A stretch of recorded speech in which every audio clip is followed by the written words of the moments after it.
Pemirsa, untuk mengetahui tren rupiah dan juga ada pergerakannya pekan depan, kami sudah terhubung bersama Dian Ayu Yustina, Head of Macro Research Bank Mandiri. Ya, Mbak Dian, seperti apa pergerakan rupiah sepekan terakhir hingga penutupan untuk sore ini? Halo, selamat sore. Iya, kalau kita lihat memang pergerakan rupiah selama pekan ini agak melemah tipis ya. Kita kemarin sempat terutama lebih karena faktor eksternal, kita sempat melihat beberapa pejabat Fed itu mulai mengindikasikan akan timing tapering. Jadi bisa jadi lebih cepat gitu karena melihat perkembangan ekonomi, indikator ekonomi Amerika yang lumayan bagus terutama di pasar tenaga kerja ya. Jadi memang ada pengaruh dari eksternal sih terutama. Baik, lalu sentimen yang menghambat penguatan rupiah saat ini apa saja, Mbak Dian? Ya memang kalau dari domestik sebenarnya ekonomi datanya cukup bagus ya, yang Q2 kemarin keluar cukup strong walaupun memang ada faktor Bayesian effect, tapi sepertinya investor masih fokus nih pada pengembangan penanganan pandemi ya, dan juga ya isu tapering juga mempengaruhi, tapi kita lihat memang dua isu ini yang menjadi faktor yang sangat diperhatikan oleh investor saat ini gitu.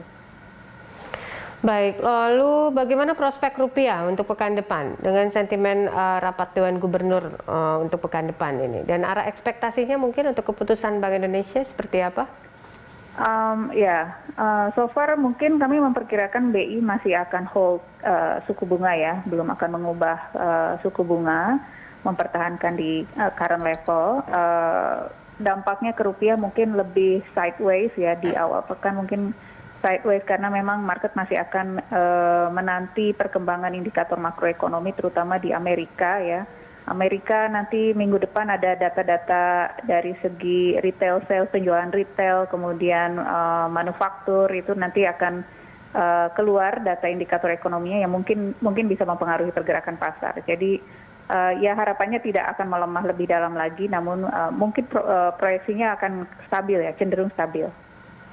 Baik, dengan data ekonomi Amerika dan juga posisi dolar saat ini, seperti apa pengaruhnya bagi arus modal asing di pasar uang domestik saat ini, Mbak Dian? Iya, memang sebenarnya secara sampai Juli Agustus 2021 year to date, capital inflow itu masih relatif terbatas. Net capital inflow terutama masuk pada pasar saham, sementara pada pasar obligasi masih terbatas. Namun di bulan terakhir nih di Agustus ini kita mulai melihat ada masuk lagi capital inflow pada pasar obligasi terutama. Jadi potensi ke depan sebenarnya masih bagus karena memang indikator-indikator makroekonomi kita so far masih cukup membaik arahnya. Walaupun memang mungkin nanti akan ada sedikit perlambatan di Q3, tapi potensi jangka panjangnya harusnya untuk aliran modal asing itu masih positif. Oke, bagaimana dengan tren prospek dari obligasi sendiri, Mbak Dian? Ya, seperti yang saya bilang tadi, aliran modal asing sudah mulai terlihat masuk ya di bulan Agustus, itu sesuatu yang positif. Nanti kalau misalnya penanganan pandemi mulai menampakkan hasil yang konsisten dan sustain gitu ya, kita sebenarnya sudah melihat saat ini angka kasusnya sudah turun. Kondisi ekonomi bisa membaik dengan likuiditas yang masih ample, harusnya dari sisi demand domestik maupun investor itu harusnya masih cukup strong gitu ya.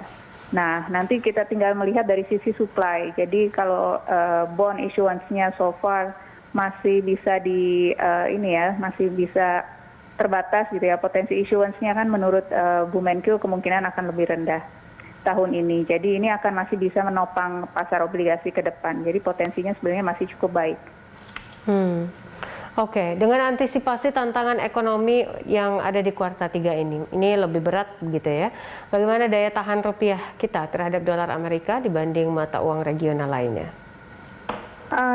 Daya tahan rupiah dibanding mata uang regional, kalau kita petakan level depresiasinya ya selama setahun ini, sebenarnya rupiah itu masih lebih baik. Jadi negara-negara lain itu masih banyak yang mengalami level depresiasi lebih tajam ya dibandingkan rupiah. Jadi so far memang kondisinya masih cukup stabil, terutama karena memang kita melihat dari faktor eksternal balance kita tuh masih membaik. terutama karena ada pemulihan negara maju, harga komoditas relatif meningkat, nah itu menopang kinerja ekspor kita. Artinya ada supply forex, ada supply falas masuk ke domestik gitu ya. Nah ini proyeksi kita juga nanti data neraca pembayaran akan keluar, proyeksi current account deficit juga kemungkinan mengecil. Secara keseluruhan tahun juga masih akan kemungkinan mengecil. Di samping itu laju inflasi juga rendah, kemudian cadangan devisa kita masih cukup tinggi. Jadi semua faktor itu ya itu akan masih mendukung kestabilan nilai tukar rupiah ya dibandingkan mata uang regional lainnya. Baik, Senin depan apakah rupiah akan kira-kira berada di rentang positif atau di rentang berapa nih Mbak Dian? Ya kita memang masih memperkirakan mungkin akan bergerak sideways ya, ada di kisaran sekarang. Namun kita perlu antisipasi kemungkinan terutama dari faktor eksternal ya.